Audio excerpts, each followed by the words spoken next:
नमस्कार, मैं हूं Amod Srivastava. Amazing thought, amazing message, amazing information की दिशा में आज एक कदम और आगे। आज के इस दो चिंतन का विषय है प्रकृति का वरदान और अन्न पैदा करने के ज्ञान।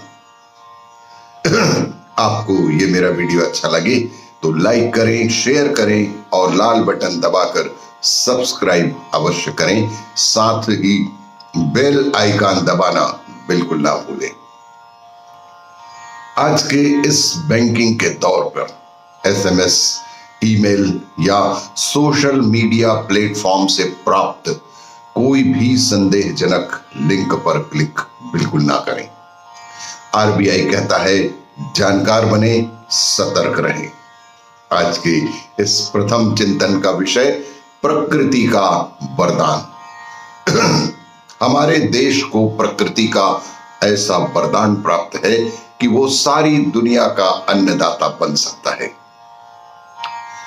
भारतवर्ष एक ऐसा देश है जो सारी दुनिया का अन्नदाता बनने को सक्षम है, क्योंकि हमारे देश में लेटीट्यूड से जुड़ा या अक्षांश संबंधी फैलाव मौजूद है, जिसमें ऋतुओं की विविधता, अच्छी मिट्टी, जलवायु की उचित स्थिति शामिल है।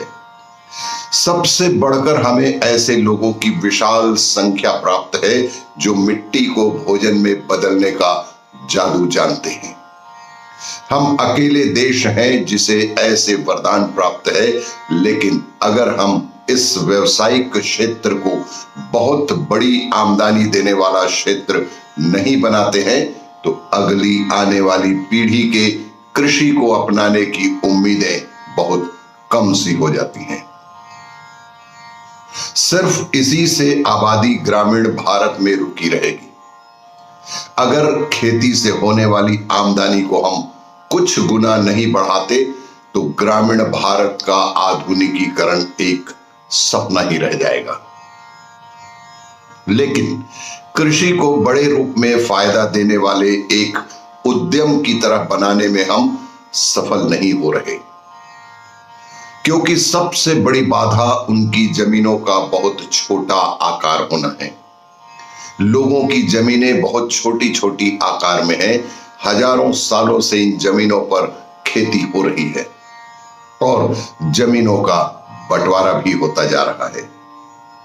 कुछ वर्ष पहले चकबंदी जैसा एक कार्यक्रम अवश्य ही लागू किया गया था, लेकिन उसके कुछ अच्छे परिणाम नहीं मिले हैं। हमारे किसानों को नुकसान पहुंचाने वाले दो मुख्य कारण हैं जो उन्हें गरीबी और मौत की ओर धकेल रहे हैं। वे हैं सिंचाई साधनों में होने वाला बड़ा खर्च और बाजार में मोल भाव करने की ताकत ना होना। जमीनों का स्तर छोटा होने के कारण ये दो बातें हमारे किसानों की पहुंच के बाहर है, जबकि प्रकृति का वरदान हमारे देश को ऐसा है कि हम पूरे विश्व के अन्नदाता बन सकते हैं। आज के इस दूसरे चिंतन का विषय है अन्न पैदा करने के ज्ञान। एक्सपर्ट कहते हैं कि हमारे किसानों के पास अन्न पैदा करने के बारे में बहुत ज्ञान है। क्योंकि वे निरक्षर दिखते हैं, हमें लगता है कि इसमें खेती करने का कुछ ज्ञान नहीं है, लेकिन यह सब काफी जटिल है और एकदम सही ढंग से करना पड़ता है। हमारे किसानों के पास पर्याप्त योग्यता है, क्योंकि यह ज्ञान एक पीढ़ी से दूसरी पीढ़ी को दिया जाता है। पारंपरिक रूप पर पिता से पुत्र को इसकी जानकारी अवश्य ही मिल जाती है।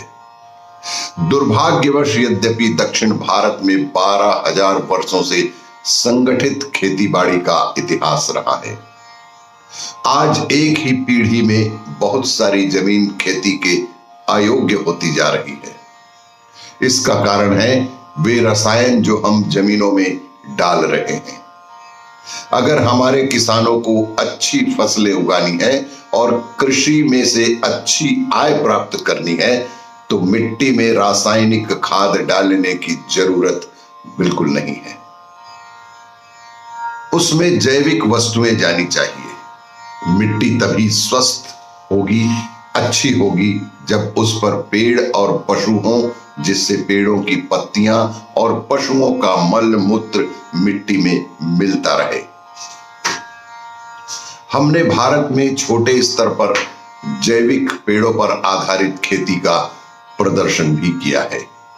इससे किसानों की आय में 3 से 8 गुना वृद्धि भी देखी गई है, क्योंकि उनके खेती संबंधी खर्चे बहुत ही कम हो जाते हैं तथा सारे जगत में इस समय जैविक उत्पादों, फल, सब्जी आदि की बेहद मांग बनी हुई है। वियतनाम जैसे देशों में ये रूपांतरण बहुत बड़े स्तर पर किया गया है।